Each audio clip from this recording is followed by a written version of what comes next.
फक्त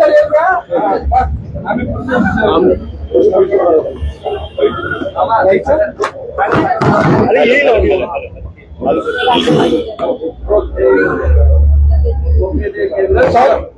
मुंबईमध्ये घटना घडली आहे, रेल्वेमध्ये कर्मचाऱ्यांचा मृत्यू झालाय, रेल्वेतून लोक बाहेर पडत होते. कसं बघता सगळं? यंत्रणा फेल झाली आहे का मुंबईची? रेल्वे अपघात म्हणजे जे गेले आता रेल्वे अपघातामध्ये गेले हे दुर्दैव आहे, त्याच्याबद्दल काही प्रश्नच नाही. परंतु रेल्वेमध्ये मुंबईच्या रेल्वेमध्ये रोजच्या रोज अपघात होत आहेत. असं मला नाही वाटत एकही दिवस असेल की रेल्वेमध्ये अपघात नाही झालाय, कोणाचा हात नाही गेलाय, कोणाचा पाय नाही गेलाय, कोणी गेलेलंच नाहीये, असं एकही दिवस गेलेला नाहीये. प्रश्न असा आहे की ती रेल्वे चालते कशी, हे जगाला एक आश्चर्यच आहे.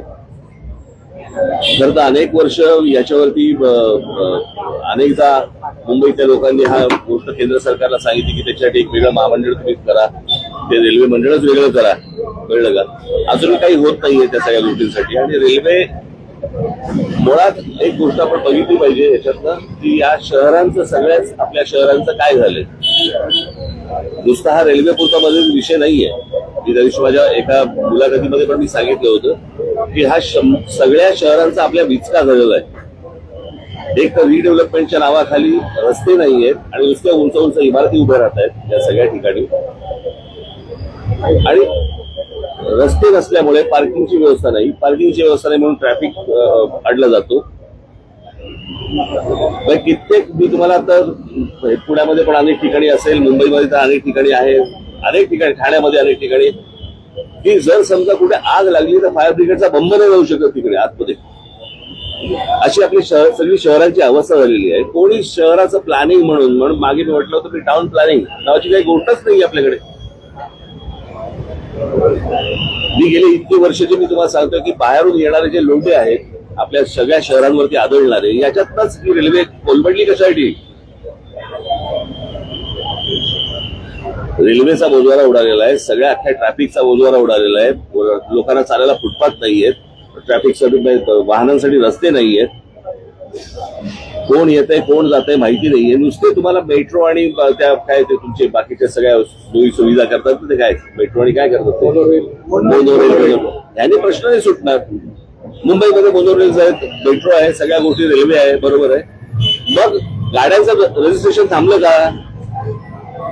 टू व्हीलर फोर व्हीलरचं रजिस्ट्रेशन थांबलंय का? नाही थांबलंय. म्हणजे त्या गाड्या येतातच आहेत.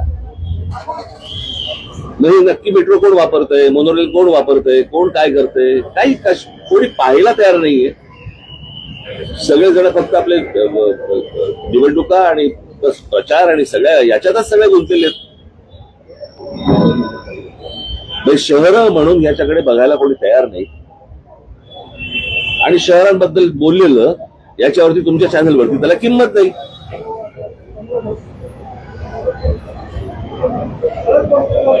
म्हणजे गेले अनेक दिवस जे राज ठाकरे उद्धव ठाकरे कधी एकत्र येणार ह्याच्या जेवढ्या बातम्या लावल्या तेवढा काळ तुम्ही ह्या जे मृत्यू गेलेले आहेत लोक आता रेल्वेमध्ये तेवढं लावणार आहात का?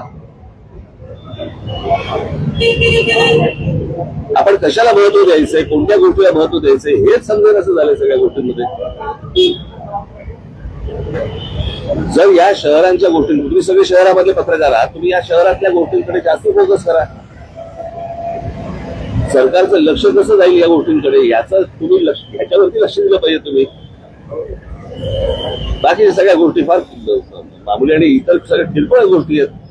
जे काय राजकारण चाललं, तुला काय वाटतं, तुला काय वाटतं, तुला काय वाटतं. दुर्दैव आहे. मला असं वाटतं केंद्र सरकारने या गोष्टींकडे लक्ष दिलं पाहिजे, तातडीने लक्ष दिलं पाहिजे. ती रेल्वेमध्ये त्या प्लॅटफॉर्मवरती रोजची जर समजा तुम्ही गर्दी बघितली तर लोक आतमध्ये कसे शिरतात आणि कसे बाहेर येतात.